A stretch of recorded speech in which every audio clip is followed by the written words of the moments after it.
Next speaker is Dr. Etz. He is conducted a lot of research and is a true expert in neurologic injury, especially in thoracoabdominal aortic surgery, and he's going to educate us now. Thank you. Yeah, Bradley, ladies and gentlemen, thank you very much. We're going to move on here.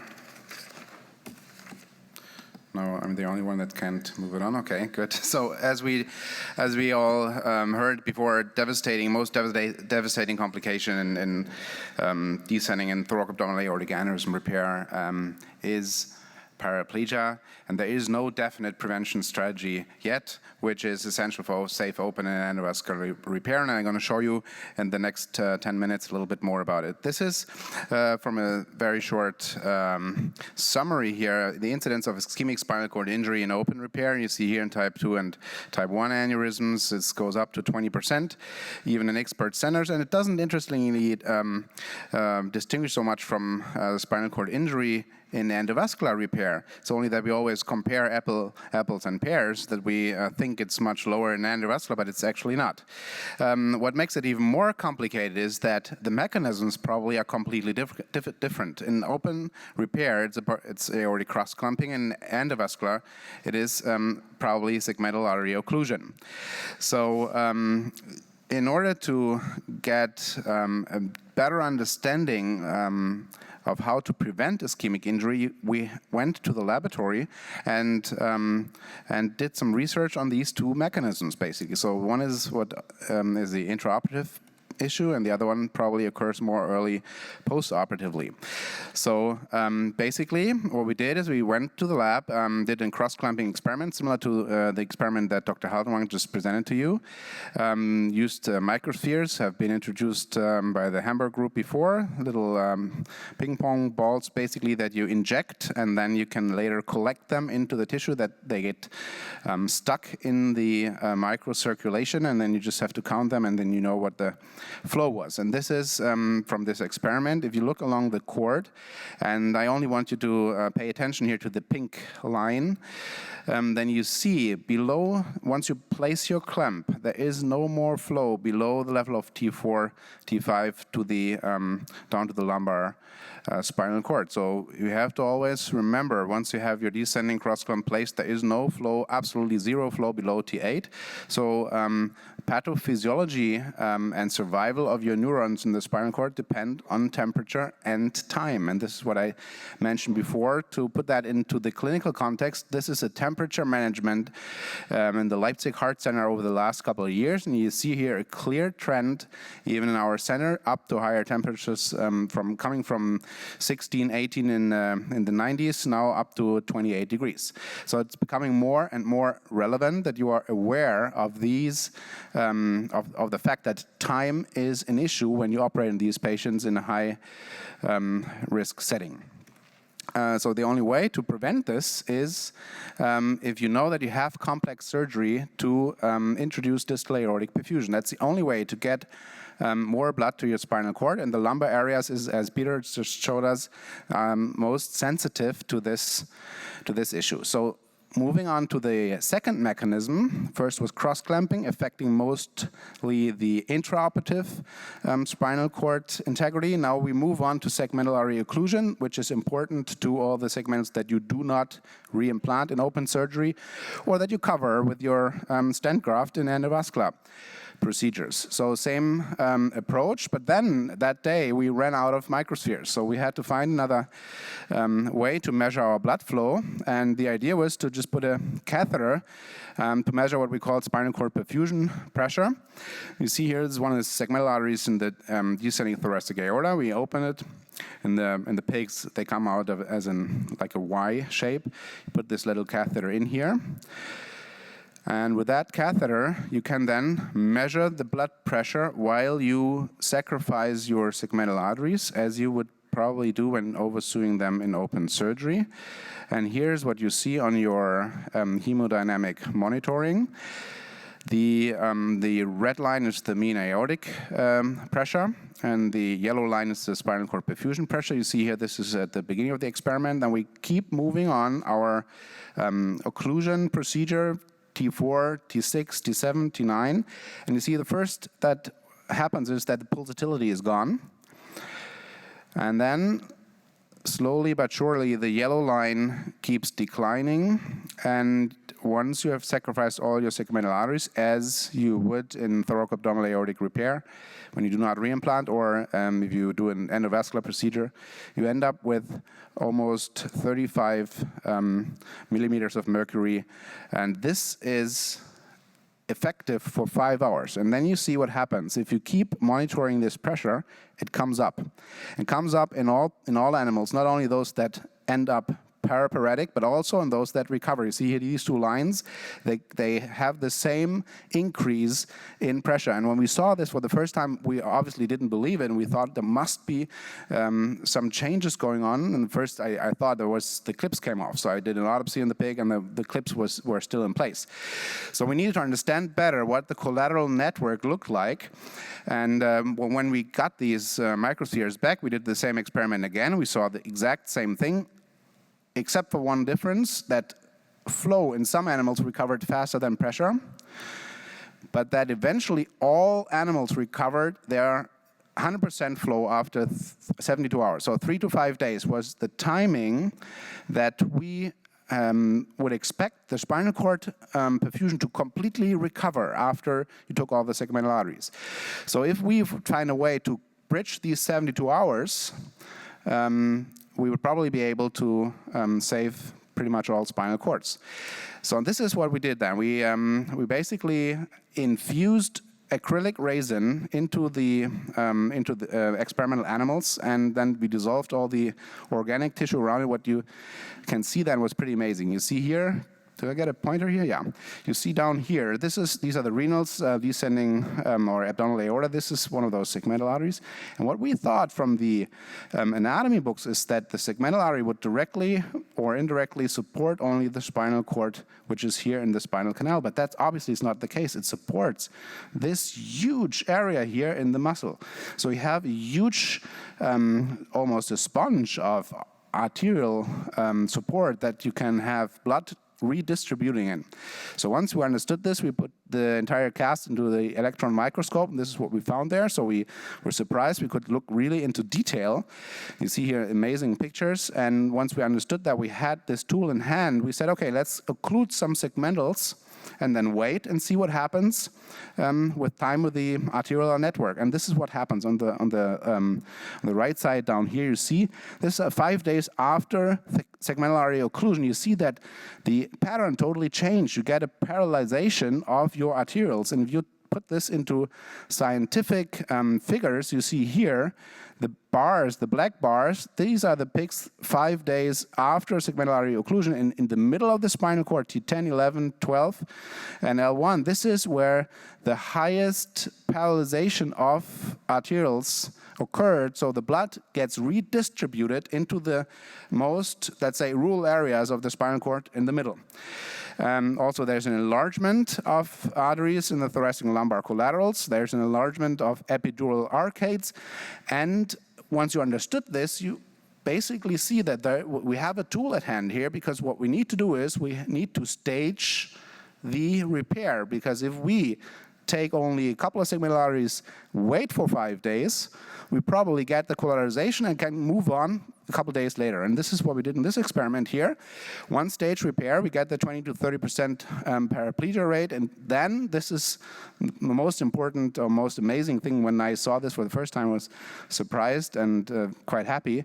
It doesn't matter which order you take, thoracics or lumbar arteries, just the fact that you only take thoracics and then wait for a couple of days and then go back and take the lumbars, or the other way around, you get 100% recovery rate. So this was experimental data. Now we moved on to confirm the experimental data in the clinical scenario retrospectively. I identified 90 open thoracoabdominal repairs in the SINA database. 55 had a one-stage procedure, and 35 by accident sort of had a two-stage procedure. They either were operated on an abdominal aortic aneurysm, came later for a thoracic, or procedure, or the other way around. And you see here, each of those bars represents the extent of segmental artery sacrifice. On the left side, you see the one-stage procedure. On the right side, the two-stage procedure. And again, what we see here, confirming the paraplegia rate of about 20% in one-stage procedures for the thoracoabdominal repairs, and you have this amazing 0 paraplegia rate in the two-stage repairs. So with the staged approach, now confirmed experimentally and in a retrospective clinical study, extensive segmental artery sacrifice is possible with 0 paraplegia. Of course, it's hard to convince your patient to undergo 2 major procedures just to avoid the wheelchair, because you can die in each of those procedures. And that's why we try to find a way to make the staging and the preconditioning of the spinal collateral network a little bit more minimally invasive, if you will. And this was presented just 2 or 3 weeks ago at the Aortic Symposium, the AETS, but I thought it was important enough to show it to you again. We went in and placed coils in segmental arteries to basically precondition the spinal cord, and this is a first-in-man experience. This is basically how it worked in the animal labs. That's how we tested it before. So you identify selected segmental arteries, go in there with your coil, position the coil, and then you occlude your segmental artery.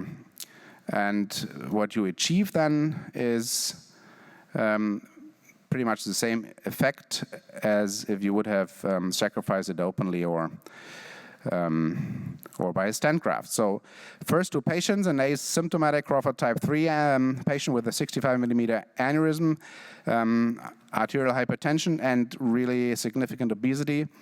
This guy was high risk for ischemic spinal cord injury because we knew that he would have a prolonged postoperative course. It was not suitable for conventional stage repair. High risk interval mortality because of the large aneurysm, and a considerable risk for sudden rupture. He was totally undecided about surgery because of the paraplegia risk, and so we offered the minimally invasive segmental artery coil embolization for collateral preconditioning. Of course, we did not dare to do this just 5 days later, because we don't know when you operate on juvenile animals as opposed to adult humans. So we waited for 4 weeks, and then he underwent elective open repair. Here you see quickly the procedure again. This is basically what I have shown you before. Then this guy underwent conventional open repair as a second stage. There was an uneventful intraoperative course. There was no back bleeding. This is a nice side effect of this technique. We had a pretty short cross-clamp time because there was no oversewing of segmentals during the operation. So you also have no steel during the cross-clamp time. Patient was discharged without neurological impairment a couple weeks later. 66-year-old lady was the second patient, rapidly growing Crawford type 2 aneurysm, too frail for open repair. So we had planned, Thilo in Hamburg had planned totally endovascular repair. There was no option for conventional staging. So same procedure with her. Here again, you see the placement of the coils. And she was then endovascularly treated for her thoracoabdominal, and was also discharged home on postoperative day number 8. So in summary, with this new technology, what we call Misaki, minimally invasive stage preconditioning, becomes available for human use. There's probably significantly reduction of iatrogenic spinal cord injury. Misaki enables much safer treatment of this life-threatening disease with only 1 short session in the cath lab. It is utilizing widely available endovascular equipment, possibly influencing many more patients in fear of paraplegia to undergo this life-saving aortic repair in the near future, and has 2 nice side effects, and that is reduction of back bleeding, reducing steel, and shortening cross-clamp times. Thank you very much. That is a great presentation, Christian. It's probably very rewarding to take your lab work to the bedside and see it work so far. How many segmental arteries are you taking out in the Misaki? Obviously, key question. Key question that I can answer can't give you a definite answer at this point. What we did where we said, let's take half of those that we think are the most important ones. So we went to the lumbar area. We don't think that the descending, play a lot of a role because you have this extensive colorization via the mammary arteries anyways. So what we did, we went to the lumbars and said, let's take half of the lumbars with the first shot and then wait. The idea was if this would be okay, we can keep going and operate on those patients. We still have half of the segmental that we would occlude in the second step, and we should probably be okay. Future will tell. I don't know. I would encourage everyone to be very careful with this. We are trying to set up a multi-center randomized prospective trial right now with this. Be careful. Better go for 2 Misaki procedures in an elective case than to have one patient paraplegic. But this is going to probably kill this new idea, which I thought would probably in the future help many patients to survive without wheelchair. Do you re-image them before you operate? Sure. Gotcha. Questions from the audience? So, Christian, then do you still, from what I understand, you do not reimplant then? No. Before, and you've stopped that? Yeah, well, in Leipzig, before I came, they would reimplant the biggest ones and those that they deemed to be most important, obviously. But Dr. Grieb's philosophy is not to reimplant any segmentals. And he did this in this impressive series of like 800, 900 thoracoabdominals and with an amazingly low paraplegia rate. And if you look into the literature, I think it's about 300 segmental that you have to reimplant to statistically get a difference. So I think it's not really necessary. Murali? I have 2 short questions. The first one is, which you partially mentioned. We use pigs for coronary myocardial infarcts because they don't develop collateralization. But in the spine and the skeletal muscle, there seems to be the collateral seems to form pretty well. Yeah. Do you know what the difference is? Can you get me my discussion slides for a second? And I showed the similarity between humans and pigs in in this model. Just one second. Yeah, can you reopen it for me? Okay. So physiologically, I can't answer your question because this takes much more research to really understand what the difference in physiology is. And from what you just mentioned, I would imagine that collateralization in pigs probably is even less significantly developed, even in the paraspinous muscle. This is human on the left from one of those beautiful anatomy exhibitions from a German anatomist that was done in New York, and I took a picture which was sort of illegal, but I needed it for this comparison here. You see on the left is the human, on the right the pig anatomy, so it's very similar. And of course, your question is totally important. We don't know yet whether the humans, and for instance, the most important thing is what is the time frame in human beings. So we have to investigate this, and there's a couple of tools we can use for this. One is what was mentioned before by our colleague from Japan is the near-infrared spectroscopy. This is something that we have already used in clinical scenario. We put this on the paraspinous muscle and see whether the oxygenation changes after the procedure. It's a non-invasive way. Best way would probably be to take autopsies or biopsies, small biopsies. We'll see whether we get this through the ethics committee in the near future. Okay, the second question I have is, if you're putting coils in the lumbar vessels, would it actually help if you put them in alternate ones rather than all of them? That way you might get better... Absolutely. Perfect. Absolutely. Great idea. This is exactly what I was suggesting Dr. Grieb about, I think, 6-7 years ago, or maybe 8 years ago. And he said, because it's what you're talking about is arteriogenesis. The mechanism behind all this is not angiogenesis, most likely, it's arteriogenesis. Arteriogenesis is driven by shear stress.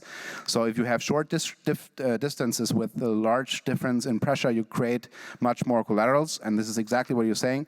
That was my suggestion too, but he said, at the time, he said, well, we don't have techniques or technologies to do this when we have to cover large areas. Now we have it, so this is exactly what I'm doing right now, what I'm suggesting right now. Yeah. And maybe even injecting some sort of inflammatory cytokines into your If vessels. yes, if there is a component of angiogenesis, I would expect more success from injecting cytokines, because arteriogenesis does not seem to be as driven by cytokines as angiogenesis. But since we don't know, yeah, this is an important and an interesting question for the future research, absolutely. Great, excellent talk. Thank you, Christian.